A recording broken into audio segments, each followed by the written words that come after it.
से पहले स्टेरिलाइजेशन क्या होता है? स्टेरिलाइजेशन क्या होता है? Sterilization is the process by which an article, a surface और अ मीडियम, कोई भी आर्टिकल मीन्स कोई भी ऑब्जेक्ट, सपोज हम थर्मोमीटर की बात करते हैं, फोर्सेप की बात कर रहे हैं, कोई टेबल की बात कर रहे हैं हॉस्पिटल एनवायरनमेंट में या फिर अदर क्लिनिक्स में। सो आर्टिकल कोई भी सरफेस, कोई टेबल सरफेस हो सकता है, फ्लोर हो सकता है, कुछ भी सरफेस हो सकता है, कोई मीडियम हो सकता है, एक रूम हो सकता है। सो आर्टिकल, सरफेस और अ मीडियम, इसमें हम क्या करते हैं? Becomes free from all the microorganism. So जब भी हम स्टेरिलाइजेशन करते हैं, इन आर्टिकल को स्टेरिलाइज करते हैं, सरफेस या फिर मीडियम को स्टेरिलाइज करते हैं, तो स्टेरिलाइज करने का मतलब क्या है कि ये सभी चीज़ें, आर्टिकल, सरफेस और मीडियम, माइक्रो ऑर्गेनिज्म से फ्री हो जाती हैं। तो इनके ऊपर फिर माइक्रो ऑर्गेनिज्म प्रेजेंट नहीं रहते। तो ये माइक्रो ऑर्गेनिज्म चाहे वो वेजिटेटिव फॉर्म में हो या फिर स्पोरिंग स्टेट में हो। So microorganism both in vegetative and sporing state. Vegetative state microorganism की क्या होती है? Like bacteria, viruses, fungi, protozoa. So ये जो माइक्रो ऑर्गेनिज्म है जो कि डिसीज कोज करते हैं, इन्फेक्शन कोज करते हैं, ये वेजिटेटिव फॉर्म का मतलब है कि जब ये ग्रो होते हैं, रिप्रोड्यूस होते हैं, एक्टिव फॉर्म में होते हैं। और स्पोरिंग स्टेट, स्पोर स्टेट क्या होती है? सो समटाइम्स ये जो बैक्टीरिया है, फंजाई है, ये स्पोर फॉर्म में प्रेजेंट होते हैं। स्पोर का मतलब है, स्पोर वो फॉर्म होती है कि जब अनफेवरेबल कंडीशन होती हैं। जब बैक्टीरिया ग्रो करेगा वो वेजिटेटिव स्टेट होगी, मीन्स बैक्टीरिया के लिए या फिर कोई भी माइक्रो ऑर्गेनिज्म के लिए फेवरेबल कंडीशन है, मीन्स उसके अकॉर्डिंग एनवायरनमेंट है, तब वो ग्रो करता है, मल्टीप्लाई करता है। स्पोर तब वो बन जाता है, स्पोर का मतलब है कि जब कंडीशंस उसके अकॉर्डिंग नहीं है, अनफेवरेबल कंडीशन है, तो वो उस फॉर्म में चेंज हो जाता है, उस फॉर्म में अपने आप को ढाल लेता है जिसमें उसकी एनर्जी बहुत ज़्यादा कम लगती है, प्लस वो उस टाइम पर ग्रो नहीं हो सकता। तो अनफेवरेबल कंडीशन में ये स्पोर फॉर्म में हो जाता है और ये स्पोर फॉर्म बहुत सारे सालों के लिए, मैनी ईयर्स के लिए अलाइव रह सकता है और जब भी दोबारा से इसको फेवरेबल कंडीशन मिलेगा तो दोबारा से ये वेजिटेटिव फॉर्म में कन्वर्ट हो सकता है। सो स्टेरिलाइजेशन में हमने ये बात ध्यान में रखनी है कि माइक्रो ऑर्गेनिज्म को किल करते ही है, वेजिटेटिव फॉर्म में भी, मीन्स एक्टिव फॉर्म में भी, प्लस स्पोर जो होते हैं उसके, वो भी स्टेरिलाइजेशन में डिस्ट्रॉय हो जाते हैं। आर स्टेरिलाइज बाय रिमूविंग और किलिंग देम। सो या तो माइक्रो ऑर्गेनिज्म को रिमूव कर दिया जाता है या फिर उसको किल कर दिया जाता है, डिस्ट्रॉय कर दिया जाता है स्टेरिलाइजेशन में। सो स्टेरिलाइजेशन हॉस्पिटल एनवायरनमेंट में, क्लिनिक्स में बहुत ही इंपॉर्टेंट है, लैबोरेटरीज में बहुत ही इंपॉर्टेंट प्रोसेस है। कोई भी ऑब्जेक्ट को, कोई भी सरफेस या फिर मीडियम को माइक्रो ऑर्गेनिज्म से फ्री करने के लिए हम स्टेरिलाइजेशन प्रोसेस करती हैं और स्टेरिलाइजेशन के बहुत सारे मेथड्स हैं जो कि हम इस वीडियो में डिस्कस करेंगे। नेक्स्ट आता है disinfection. Now what is disinfection? So sterilization और डिसइंफेक्शन सिमिलर है, इसमें जस्ट एक डिफरेंस है, अभी हम पढ़ लेते हैं। डिसइंफेक्शन में क्या होता है? It is a process of destruction of all pathogens और microorganisms capable of producing infection in living cells. इसमें भी हम पैथोजेंस को, माइक्रो ऑर्गेनिज्म को डिस्ट्रॉय करते हैं जो कि हमारे लिविंग सेल्स में इन्फेक्शन कोज करते हैं, या फिर नॉन लिविंग सेल्स में भी जो प्रेजेंट होते हैं, लाइक फ्लोर्स पर जो माइक्रो ऑर्गेनिज्म प्रेजेंट होते हैं, डिसइंफेक्शन प्रोसेस के थ्रू भी हम इन माइक्रो ऑर्गेनिज्म को डिस्ट्रॉय करते हैं। But the difference is, but not necessarily spores. So इसमें क्या है? स्पोर्स किल हो भी सकते हैं और स्पोर्स किल नहीं भी हो सकते, मे और मे नॉट। तो डिसइंफेक्शन में और स्टेरिलाइजेशन में मेन डिफरेंस ये है कि स्टेरिलाइजेशन में स्पोर स्टेट भी किल हो जाती है, मीन स्पोर्स भी डिस्ट्रॉय हो जाते हैं, लेकिन डिसइंफेक्शन में हो भी सकते हैं और नहीं भी हो सकते। सो इसलिए डिसइंफेक्शन हम कुछ ही थिंग्स के लिए ऑप्ट करते हैं, हर थिंग के लिए हम ऑप्ट नहीं कर सकते disinfection process. Now all organisms may not be killed but the number is reduced to a level that is no longer harmful to health. So disinfection में क्या होता है कि जो नंबर है माइक्रोऑर्गेनिज्म का वो रिड्यूस हो जाता है। डिसइंफेक्शन में ज़रूरी नहीं है कि सारे ही माइक्रो ऑर्गेनिज्म किल हो जाएंगे, तो नंबर इतना रिड्यूस हो जाता है कि वो हार्मफुल नहीं रहता इतना ज़्यादा हेल्थ के लिए। सो डिसइंफेक्शन ये है। नाउ डिसइंफेक्टेंट क्या होते हैं? डिसइंफेक्टेंट्स वो केमिकल सब्सटेंसेस हैं, एंटी माइक्रोबियल सब्सटेंसेस हैं जो कि हम डिसइंफेक्शन के प्रोसेस में यूज़ करते हैं। Antimicrobials that are applied to the surface of non living objects. Now जो डिसइंफेक्टेंट्स हैं ये हम कहाँ पर अप्लाई करते हैं? नॉन लिविंग ऑब्जेक्ट्स पर। नॉन लिविंग ऑब्जेक्ट्स लाइक कि फ्लोर, जो कि हम घर में भी यूज करते हैं, फिनोल्स यूज करते हैं। तो डिसइंफेक्टेंट नॉन लिविंग ऑब्जेक्ट्स पर यूज होते हैं to destroy microorganism that are living on objects. तो जो उस ऑब्जेक्ट पर माइक्रो ऑर्गेनिज्म प्रेजेंट होंगे, डिसइंफेक्टेंट उनको किल कर देता है, डिस्ट्रॉय कर देता है। नेक्स्ट आता है एंटीसेप्टिक्स। एंटीसेप्टिक्स क्या होते हैं? जैसे कि डिसइंफेक्टेंट नॉन लिविंग ऑब्जेक्ट्स पर यूज होते हैं, वैसे ही एंटीसेप्टिक भी एंटीमाइक्रोबियल्स हैं, ये भी केमिकल्स हैं जो कि हम लिविंग टिश्यू पर सेफली अप्लाई कर सकते हैं। सो लिविंग टिश्यू पर हम सेफली एंटीसेप्टिक्स को अप्लाई करते हैं। तो एंटीसेप्टिक क्या करता है? किल भी करता है प्लस इनिबिट भी करता है growth of micro organism. Antiseptic जैसे कि हमारा एल्कोहल हो गया, राइट, देन हमारा क्लोरहेक्सिडिन सोल्यूशन हो गया। सो ये क्या है? हमारे एंटीसेप्टिक्स हैं। हम घर में भी डिटोल यूज करते हैं which is an antiseptic. Hydrogen peroxide is an antiseptic. Now disinfectant वो होते हैं जो कि नॉन लिविंग सर्फेसिस पर यूज होते हैं, जैसे कि क्लोरीन ब्लीच। क्लोरीन ब्लीच क्या है जो कि कॉमनली यूज होता है disinfecting, which is 10% sodium hypochloride solution. So ये बेसिक टर्म्स है sterilization, disinfection, disinfectant and antiseptic. Sterilization और डिसइंफेक्शन में मेन डिफरेंस ये है, स्टेरिलाइजेशन में सारे ऑर्गेनिज्म हो जाते हैं, डिस्ट्रॉय हो जाते हैं, वेजिटेटिव फॉर्म भी, स्पोर फॉर्म भी। लेकिन डिसइंफेक्शन में जो स्पोर है वो जरूरी नहीं कि किल होंगे।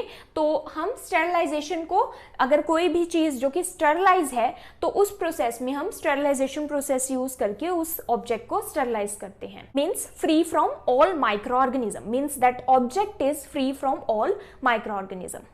Next is purpose of sterilization. Now हम स्टेरिलाइजेशन करते क्यों हैं?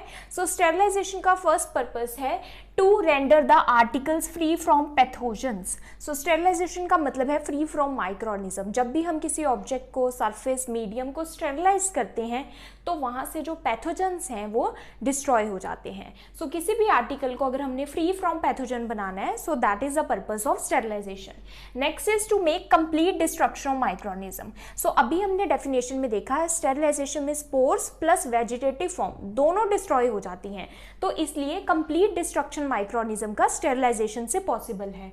Next is to sterilize instruments and equipments used in the surgical practice. Now surgery में जो भी हम इंस्ट्रूमेंट्स, इक्विपमेंट्स, आर्टिकल्स यूज करते हैं वो। तू भी ना सारा दिन बस फोन पर ही लगी रहना। अरे वो शर्मा जी का बेटा देखा है?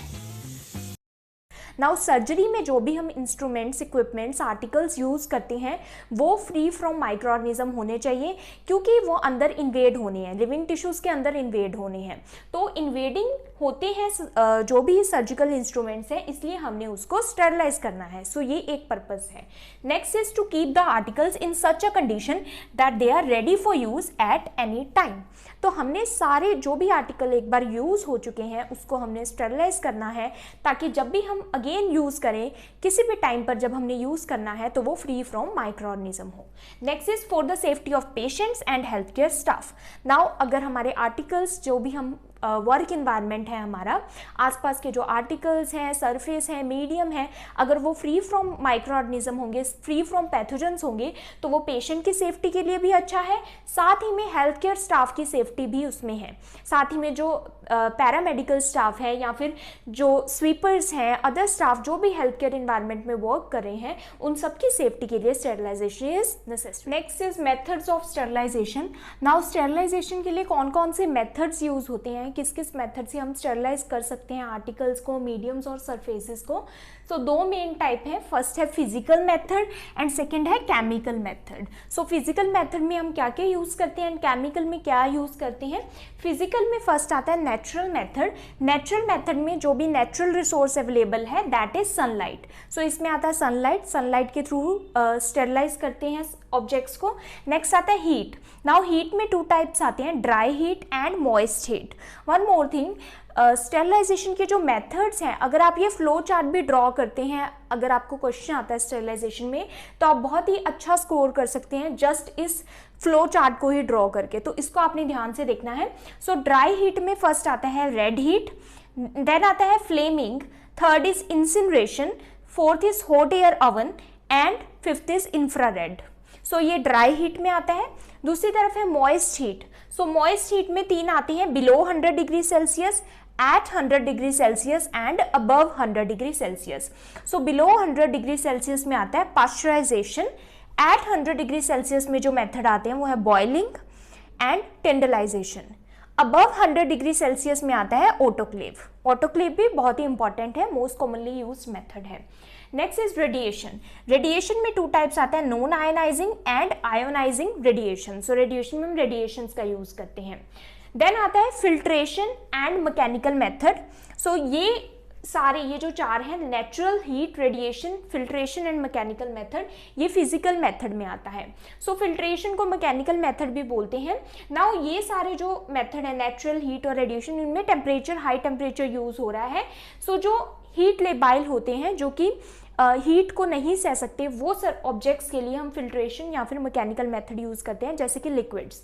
सो उसमें फर्स्ट आता है हमारा asbestos, second membrane, third sintered glass. So filtration method में हम फिल्टर पेपर्स होते हैं, फिल्टर्स होते हैं जिसमें मिली पोर्स होते हैं, उससे हम लिक्विड को पास करवाते हैं। सो फिल्ट्रेशन मेथड। नेक्स्ट हमारा आता है केमिकल मेथड। तो फिजिकल मेथड हो गया हमारा, केमिकल मेथड, ये सभी मेथड स्टेरिलाइजेशन में यूज होते हैं। ये मेथड बहुत ही इंपॉर्टेंट है एसेप्टिक एनवायरनमेंट को मेंटेन करने के लिए।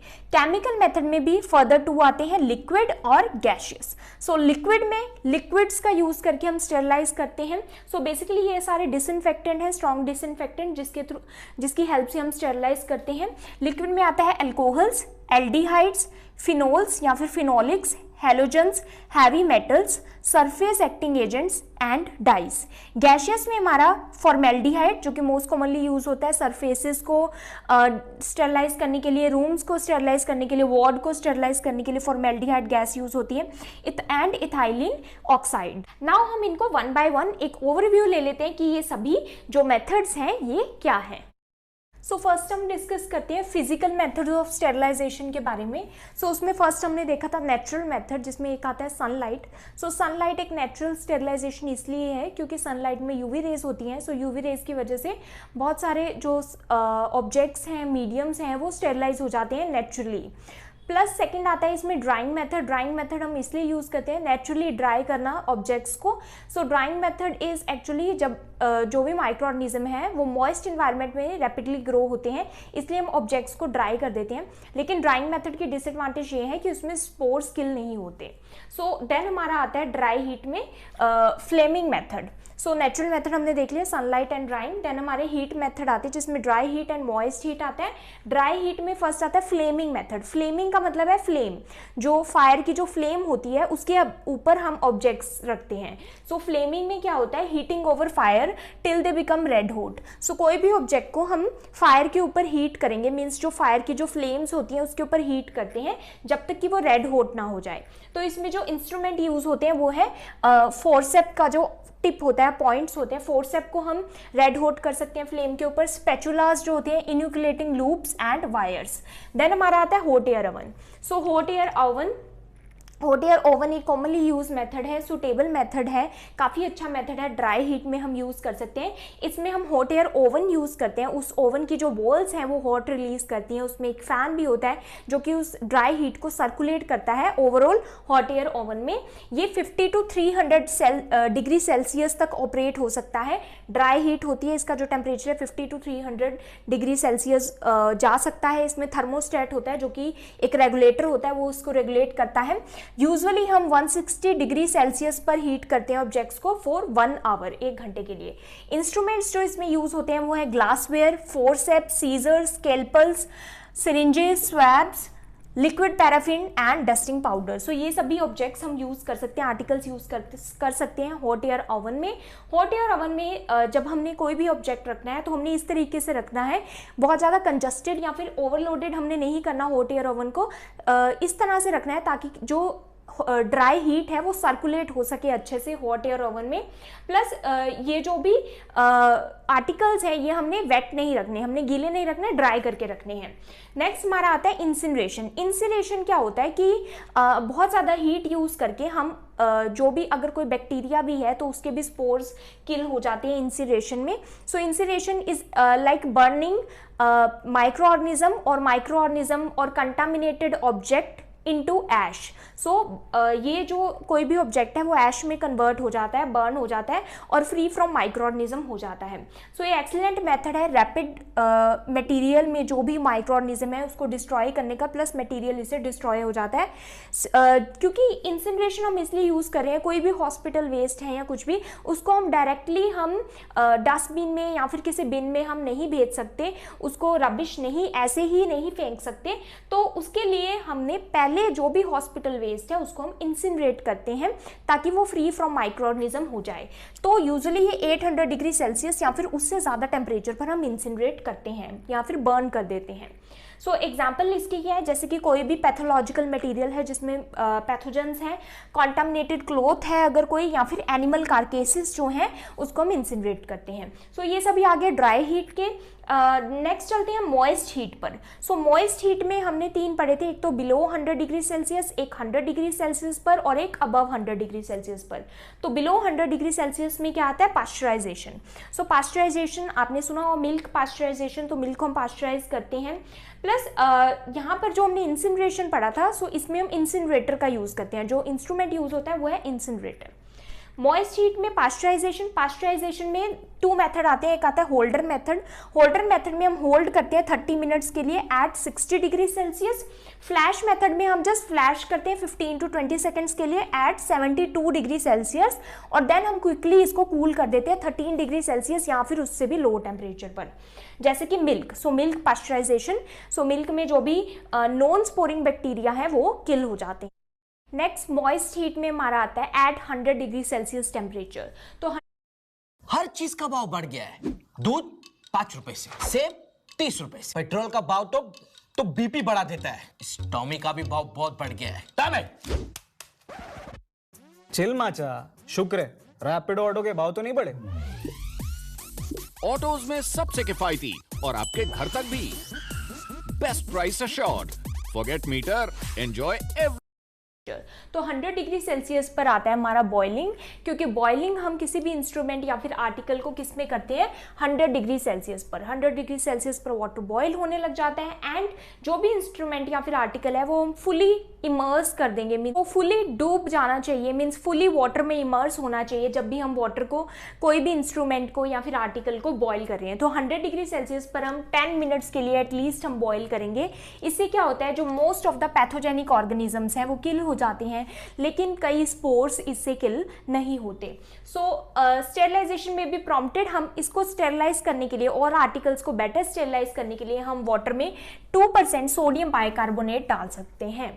नाउ बॉइलिंग के एडवांटेजेस क्या है, एक तो ये चीप है, हम घर पर भी बॉयल कर सकते हैं इंस्ट्रूमेंट्स को, बट बॉइलिंग के डिसएडवांटेजेस भी हैं, जैसे कि कुछ स्पोर्स जो हैं बॉइलिंग से किल नहीं होते। सेकेंड थिंग, जो शार्प इंस्ट्रूमेंट्स होते हैं वो बॉइलिंग से ब्लंट हो जाते हैं, इतने शार्प नहीं रहते, प्लस डैमेज भी हो सकते हैं। सो बॉइलिंग करते टाइम हमने ये ध्यान देना है कि हमने 10 मिनट्स के लिए एटलीस्ट लिड को नहीं ओपन करना, टाइटली लिड होना चाहिए उसके ऊपर। प्लस जब भी हमने जो इंस्ट्रूमेंट्स है उसको बाहर निकालना है बॉइलिंग वाटर से, तो हम चिटल फोर्सेप का यूज कर सकते हैं उनको बाहर निकालने के लिए। एंड आर्टिकल्स बॉइलिंग वाटर में डालने से पहले वो क्लीन होने चाहिए। So this is about boiling at 100 degree Celsius, moist में आता है ये, मॉइस्ट हीट में। नेक्स्ट आता है हमारा ऑटोक्लेविंग और स्टीम अंडर प्रेशर, ये आता है हमारा अबव 100 डिग्री सेल्सियस में। जब हम अबव 100 डिग्री सेल्सियस कोई भी आर्टिकल स्टरलाइज करते हैं तो उसमें हम यूज करते हैं ऑटोक्लेविंग प्रोसेस या फिर स्टीम अंडर प्रेशर। तो ये हम ऑटोक्लेव के थ्रू यूज करते हैं। ऑटोक्लेव एक मशीन होता है, इक्विपमेंट होता है जिसमें हम स्टेरलाइज करते हैं, और ये किस मैकेनिज्म के थ्रू वर्क करता है, स्टीम अंडर प्रेशर। सो ये मोस्ट कॉमन मेथड जो कि स्टेरलाइजिंग के लिए यूज होता है, बहुत ही इंपॉर्टेंट टॉपिक है, सेपरेट भी इस पर क्वेश्चन आ सकता है एग्जाम में, ऑटोक्लेविंग या फिर स्टीम अंडर प्रेशर। ऑटोक्लेविंग पर भी सेपरेट आ सकता है क्योंकि ये सबसे वाइडली यूज्ड मेथड है स्टेरलाइज करने के लिए कोई भी सर्जिकल इक्विपमेंट्स को, सर्जिकल इंस्ट्रूमेंट्स को या फिर अदर मटेरियल को। प्लस जो ऑटोक्लेविंग है इससे जो स्पोर्स है वो भी किल हो जाते हैं, फुली स्टेरलाइज हो जाता है कोई भी इक्विपमेंट या फिर instrument.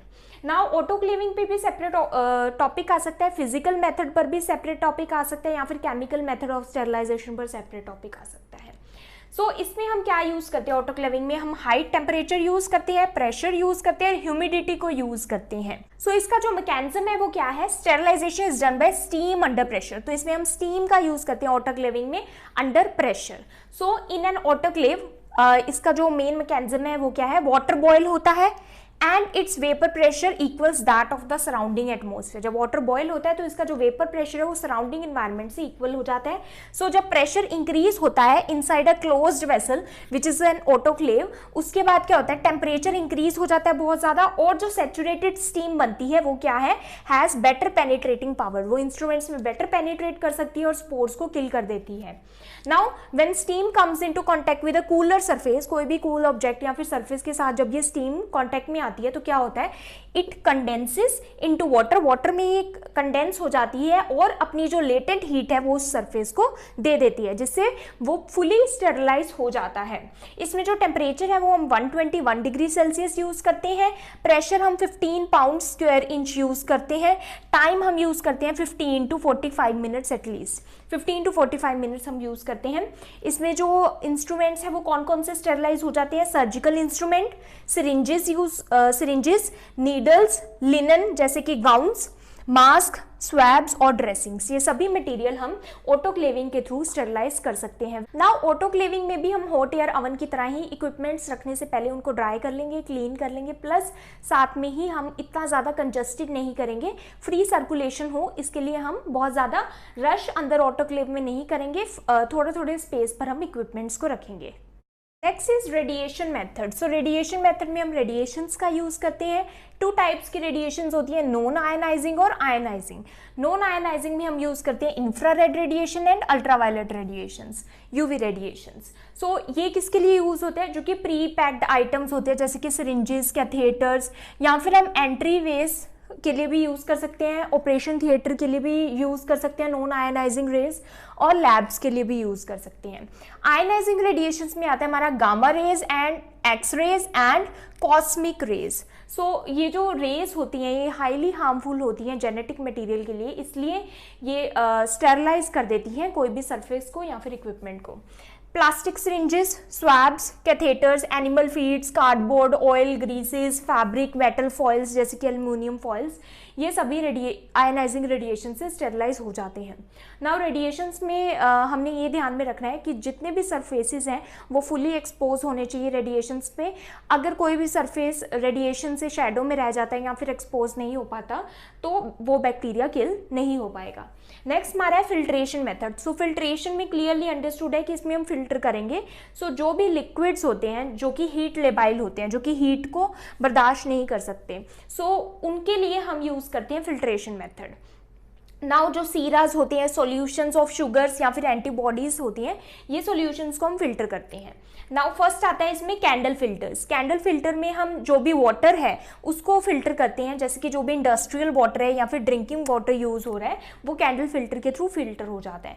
Next is asbestos filter. Asbestos filter ये सिंगल यूज फिल्टर होता है, डिस्क होती है, लेकिन इसको अब हम यूज नहीं करते क्योंकि इसकी कार्सिनोजेनिक प्रॉपर्टी बताई गई है। Next is sintered glass filter. Now ये सिंटेड ग्लास फिल्टर है, नेम से क्लियर है, तो ये क्या है, ग्लास है इसलिए ये ब्रेक हो जाता है इजिली, फ्रेजाइल होता है, प्लस ये एक्सपेंसिव भी होता है।